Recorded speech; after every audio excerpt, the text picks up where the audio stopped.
വേടനെതിരെ ഇപ്പോൾ ഒരു ബലാത്സംഗ കേസ് വന്നിരിക്കുകയാണ്. ഒരു ഡോക്ടർ നൽകിയ പരാതിയിലാണ് കേസ് എടുത്തിരിക്കുന്നത്.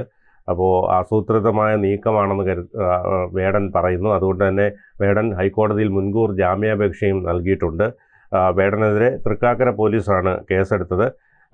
അപ്പോൾ ഇത് വിവാഹ വാഗ്ദാനം നൽകി പീഡിപ്പിച്ചെന്നാണ് കേസ്. 2021 ഓഗസ്റ്റ് മുതൽ 2023 മാർച്ച് വരെ വിവിധ സ്ഥലങ്ങളിൽ എത്തിച്ച് പീഡിപ്പിച്ചെന്നാണ് പരാതി. മയക്കുമരുന്ന് ഉപയോഗിച്ചായിരുന്നു പീഡനം.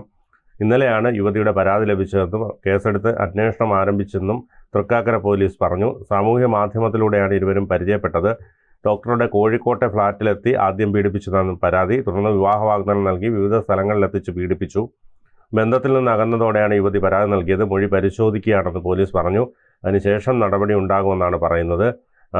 ഈ യുവതിയിൽ നിന്നും വേടൻ പണം കൈപ്പറ്റിയിട്ടുണ്ട്. ഇതിൻ്റെ ഗൂഗിൾ പേ തെളിവുകളും പോലീസിന് കിട്ടിയിട്ടുണ്ട്. IPC 376(2) വകുപ്പനുസരിച്ചാണ് കേസ്. ഭാരതീയ ന്യായ സംഹിത വരുന്നതിന് മുൻപുള്ള സംഭവമായതിനാലാണ് ഈ വകുപ്പനുസരിച്ച് കേസെടുത്തത്.